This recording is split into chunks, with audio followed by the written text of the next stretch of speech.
Asap tebal membumbung tinggi dari salah satu kios yang berada di Pasar Baru Kencong, Jember, Jawa Timur.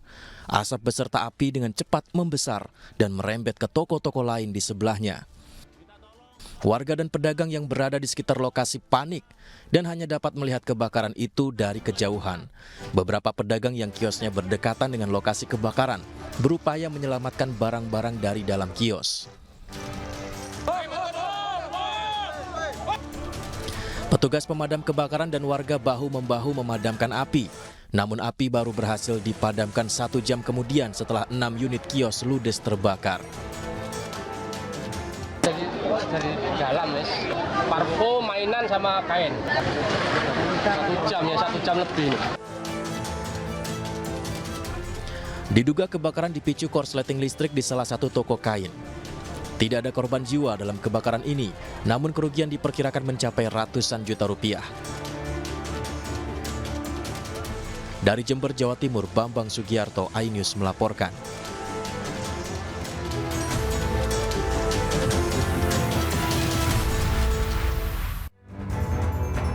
Halo, selamat sore pemirsa, kita berjumpa di iNewsroom, ruang perdalam informasi yang aktual dan komprehensif. Saya Anisha Dasuki. Pemirsa, sebuah mobil yang sedang melintas di desa Payapuntet, Lok Semawe, Aceh tiba-tiba terbakar. Akibatnya ledakan terjadi dan membuat warga panik.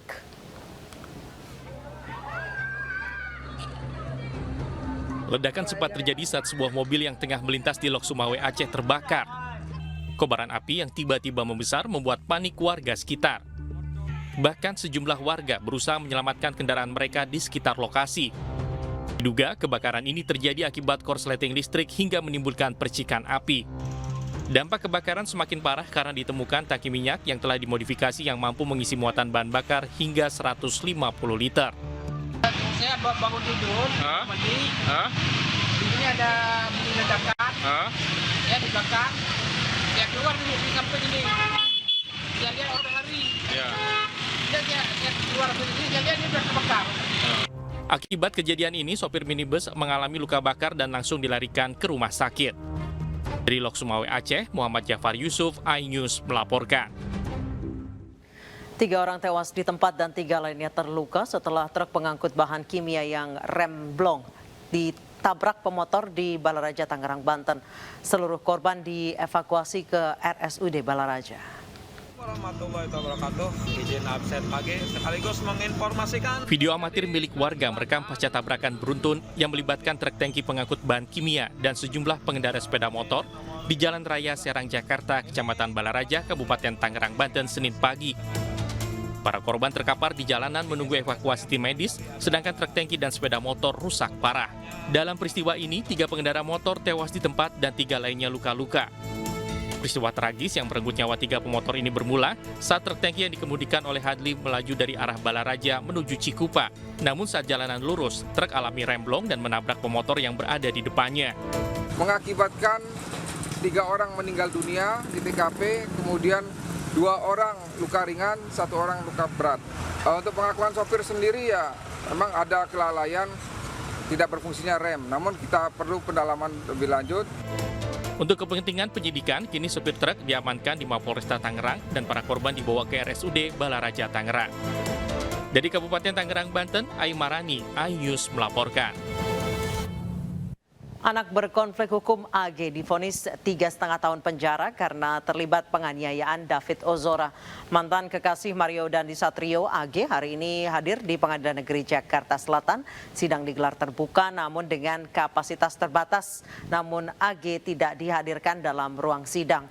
AG divonis 3,5 tahun penjara karena terbukti terlibat penganiayaan David Ozora. Vonis hakim lebih ringan dari tuntutan jaksa yang menuntut AG 4 tahun penjara.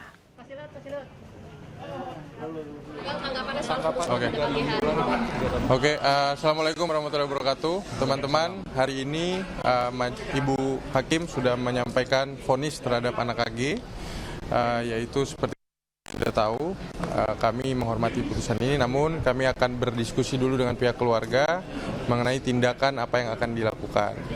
Pastinya ini fakta-fakta yang ada yang disampaikan oleh Ibu Hakim ada beberapa yang menjadi catatan kami juga sebenarnya. Tapi ini kami serahkan keputusan di pihak keluarga nanti. Ada rencana akan banding atau sudah menerima?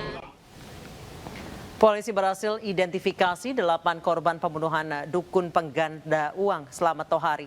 Dari total 12 korban, tinggal 4 yang belum teridentifikasi. Dalam keterangan pers di Polres Banjarnegara, Kabid Humas Polda Jawa Tengah menyampaikan 4 korban pembunuhan Slamet Tohari berhasil teridentifikasi.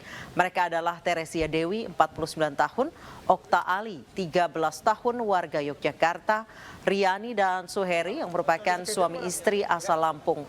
Sebelumnya tim DVI sudah mengidentifikasi 4 korban yakni Parianto warga Sukabumi, Irsad, Wahyu, Triningsih, warga Pesawaran Lampung, dan Mulyadi asal Palembang. Keempatnya sudah dimakamkan di daerah asalnya. Hingga saat ini ditemukan 12 korban yang dikubur di perkebunan milik Slamet Tohari. Sementara tim DVI di Posko Pengaduan Orang Hilang mencatat sudah 18 pelapor yang melaporkan keluarganya yang hilang. Minggu tanggal 9 April 2023, tim DVI yang dipimpin oleh Dr. Astri telah berhasil mengidentifikasi jenazah 4 kembali atas nama Teresia Dewi. Yang kedua Okta Ali. Yang ketiga Riani. Yang keempat Suheri. Jadi ada total ada 8 dan yang belum teridentifikasi ada 4. Terbongkarnya kasus pembunuhan berantai dukun pengganda uang Slamet Tohari berawal dari laporan orang hilang oleh salah satu keluarga korban, Parianto asal Sukabumi. Dalam pengembangan kasus, polisi temukan 12 jenazah dikuburkan oleh Slamet di perkebunan.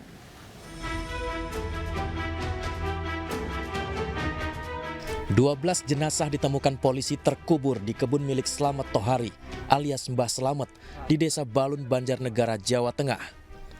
12 orang itu menjadi korban kekejaman Mbah Slamet yang mengaku sebagai dukun pengganda uang. Para korban dieksekusi menggunakan minuman yang telah dicampur obat penenang dan potasium sianida. Saat menjalankan aksinya, Slamet mengajak korban ke kebun dengan modus akan melakukan ritual penggandaan uang. Disinilah kemudian Slamet menyuguhkan minuman yang telah dicampur racun. Dari rumah itu nggak malam, karena kalau malam takut, jadi berangkat dari rumahnya itu jam 4 dan jam 4 sampai sini masih siang gitu. Jadi siang, jam segini? Iya, jam segini itu udah Ritualnya kira-kira berapa ada jam? di sini. Ritualnya? Ya 1 jam dan. Sementara itu, istri Slamet Tohari, Seneh, mengaku tidak tahu menau apa yang dilakukan suaminya. Waktu kejadian saya nggak tahu.